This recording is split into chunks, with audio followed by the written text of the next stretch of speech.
Arnold Schwarzenegger just dropped a bomb that's shaking the entire fitness world. At 78 years old, the man who built bodybuilding into what it is today called the sport he loves the most dangerous in the world. This isn't some random opinion from a has-been trying to stay relevant. This is the Austrian oak, 7-time Mr. Olympia, the living legend who defined what it means to have a perfect physique, finally breaking his silence on what's been eating at him for years. For decades, Arnold watched from the sidelines as bodybuilding transformed into something he barely recognizes. He's seen the physiques get bigger, the waists get thicker, and the death count climb higher. And while everyone expected him to keep quiet, to protect the brand he built, to stay diplomatic, he's done playing nice. The gloves are off, and what he's saying is making champions, sponsors, and federation officials extremely uncomfortable. Here's the thing most people don't understand. When Arnold talks about modern bodybuilding, he's not just critiquing posing routines or muscle insertions. He's watching athletes half his age dropping dead from heart attacks. He's seeing distended stomachs that look nothing like the V-tapered gods of the golden era. He's witnessing a generation of bodybuilders chasing size at any cost, injecting substances their bodies were never meant to handle, all while the industry celebrates and rewards the very thing that's killing them. The man who once admitted to using steroids under medical supervision is now calling out the reckless abuse that's turned bodybuilding into a ticking time bomb. And what he revealed about the difference between his era and today's pharmaceutical free-for-all will make you question everything you thought you knew about the sport. Because behind those massive physiques on the Olympia stage, there's a dark reality that nobody wants to talk about. Until now. Arnold runs the Arnold Classic, one of the biggest bodybuilding competitions on the planet. Thousands of athletes compete every year, millions of dollars exchange hands, and the event has become a cornerstone of the fitness industry. But here's where things get wild. The very physiques that Arnold now publicly trashes are the same ones walking across his own stage collecting prize money. In early 2025, pro bodybuilder Oli Bilal made headlines by completely boycotting the Arnold Classic UK after Arnold made some brutal comments about modern competitors. Bilal wasn't having it, calling out what he saw as hypocrisy. How can you host a competition celebrating mass monsters while simultaneously telling the world they look terrible? Arnold's response was basically silence, but the damage was done. The controversy exploded across social media, with pros and fans taking sides. Some backed Bilal, saying Arnold profits from the same athletes he insults. Others defended the legend, arguing he's earned the right to speak his mind. The tension at the 2025 Arnold Classic was thick enough to cut with a knife, and everyone knew the real battle wasn't happening on stage. Let's get to what Arnold actually said that set everything off. During an appearance in Sydney, he didn't hold back one bit. He looked at modern bodybuilders and said their distended stomachs make them look pregnant. Not bloated, not full, pregnant. Those were his exact words, and the bodybuilding community lost its mind. He was talking about what insiders call bubble gut or Palumboism, named after pro bodybuilder Dave Palumbo, who became the poster child for the condition. It's not fat and it's not food. The internal organs, particularly the intestines and liver, actually grow larger from years of growth hormone and insulin abuse. These aren't drugs bodybuilders took in Arnold's era, at least not in the massive doses used today. The result is a midsection that protrudes even when the athlete is shredded to the bone with visible abs. Arnold pointed out that in his day, bodybuilders had tiny waists that created the classic V-taper everyone admired. Frank Zane, one of his main competitors, had a 29-inch waist at his peak. Modern open bodybuilders can have waists pushing 36 to 40 inches despite being leaner. The visual difference is jarring when you compare photos side by side. Arnold's generation looked like Greek statues.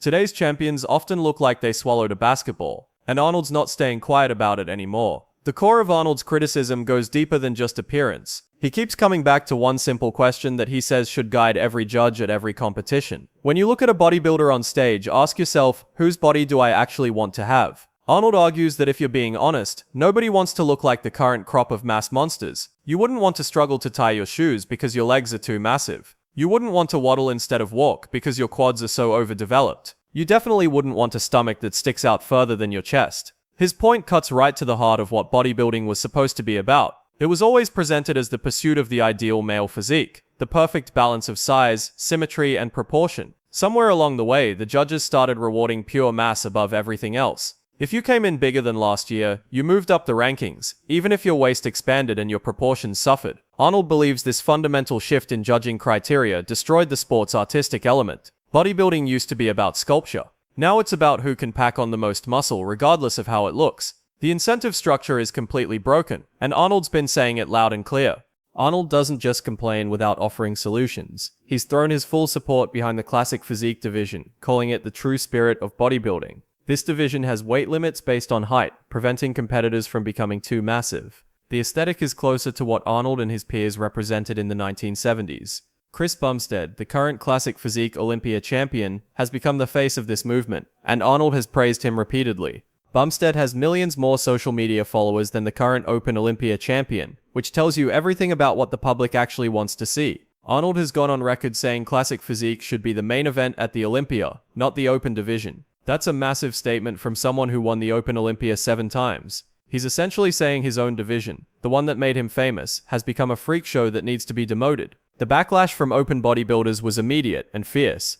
They argued that size and mass have always been part of bodybuilding, and Arnold himself wasn't small during his competitive days. But Arnold fires back that there's a difference between being big and being grotesque. The debate has become the biggest controversy in bodybuilding, with fans and athletes divided into camps. Do you chase mass and risk losing aesthetic appeal? Or do you maintain proportions and potentially lose to someone bigger? Then there's the issue nobody wants to talk about openly, but Arnold won't shut up about. Bodybuilders are dying at alarming rates, and he's connecting the dots to modern drug protocols. A study examined 121 pro bodybuilder deaths, and found 46 were sudden cardiac deaths, many occurring in men under 50. In 2021 alone, the sport lost over 24 pros, an unprecedented wave that sent shockwaves through the community. Arnold has stated bluntly that the drugs used today, sometimes it kills people. He's not wrong. The difference between his era and now is staggering. Arnold has admitted he used testosterone and dianabol during his competitive years. That's 2 compounds. Modern pros are running stacks of 8, 10, sometimes 12 different drugs simultaneously.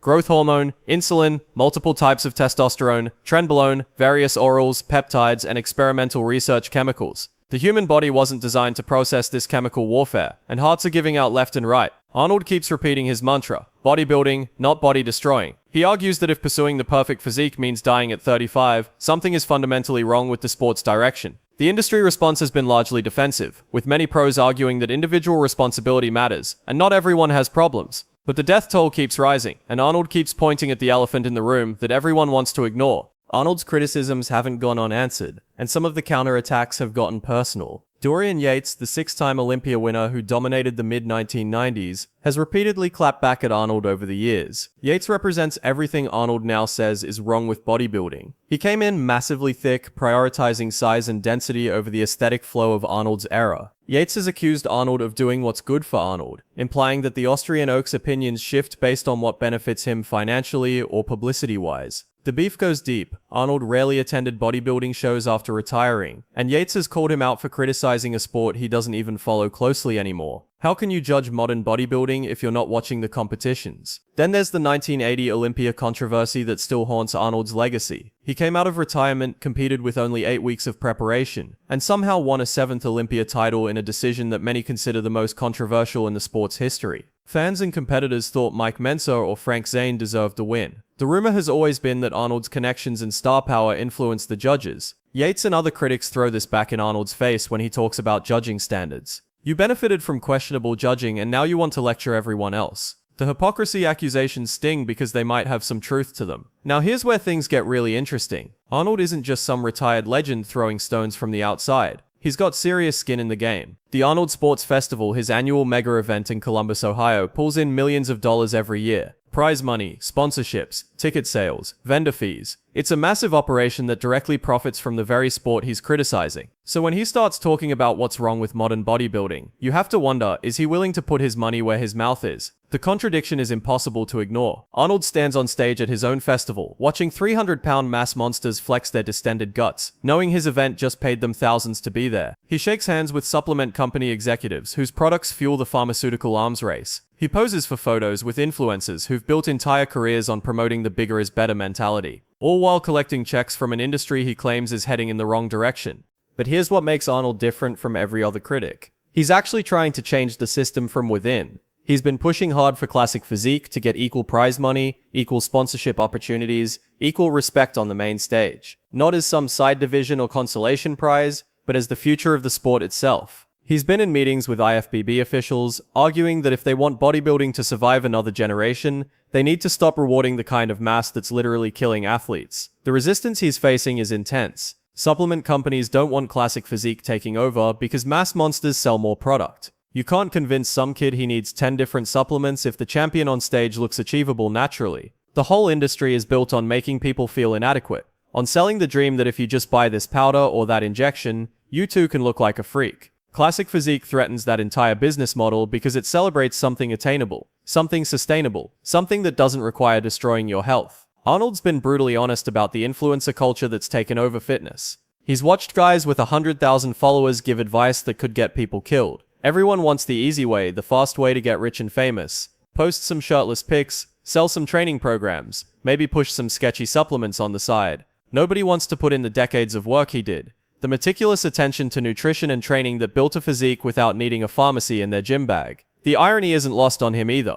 Arnold became the biggest name in bodybuilding, then leveraged that into Hollywood superstardom, then turned that into political power as governor of California. He knows all about using bodybuilding as a stepping stone to wealth and fame. But there's a difference between building something lasting and burning yourself out chasing quick money. He spent years crafting his physique, his brand, his legacy. These influencers are cashing out before they've even built anything real. What really frustrates Arnold is watching the sport cannibalize itself for short-term profits. Federations push for bigger, freakier physiques because that's what gets clicks and views right now. But every time a 30-year-old bodybuilder drops dead, every time another champion needs a kidney transplant, the sport loses credibility with the mainstream audience. The same audience that could actually grow bodybuilding beyond its current niche.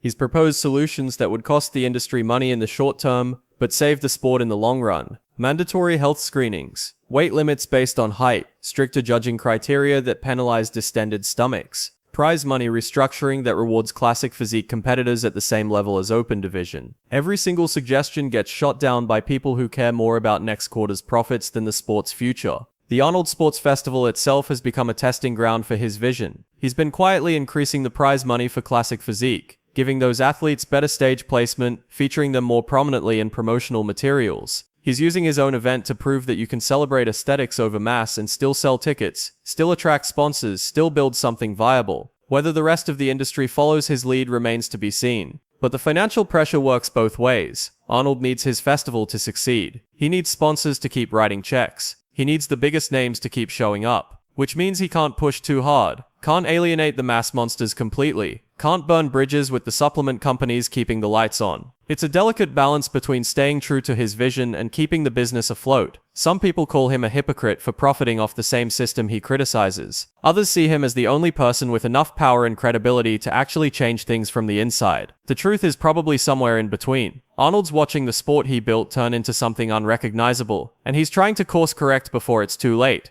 Whether he succeeds or just becomes another voice drowned out by the money machine, that's the real question nobody can answer yet. Arnold Schwarzenegger at 78 finds himself in the strangest position of his legendary career. He's simultaneously bodybuilding's biggest ambassador and its harshest critic. He built the sport into a global phenomenon, made it mainstream, inspired millions to lift weights and chase their physical potential. Now he's saying it went too far, that the pursuit of mass has created monsters instead of masterpieces, and that young athletes are literally dying for a trophy and 15 minutes of fame. Is he a hero speaking uncomfortable truths that the industry needs to hear? Or is he a hypocrite profiting from the same system he condemns while staying safely above the fray? The bodybuilding world remains split, with passionate arguments on both sides. What's certain is that Arnold's words carry weight that nobody else in the sport can match. When he speaks, people listen, athletes react, and conversations happen. The future of bodybuilding might actually depend on whether his vision of aesthetic beauty can overcome the current obsession with pure size. Will judges start penalizing bubble guts and rewarding classic proportions? Or will mass continue to dominate until the human body can't get any bigger? And here's the final irony that Arnold himself probably appreciates. The man who made bodybuilding bigger than it ever was is now fighting to make bodybuilders smaller. The Austrian oak who symbolized massive muscles and superhuman development now says enough is enough. Whether bodybuilding listens to him or ignores him will determine what the sport looks like for the next generation. One thing's for sure, Arnold's not done talking, and the controversy he's stirring up isn't going away anytime soon.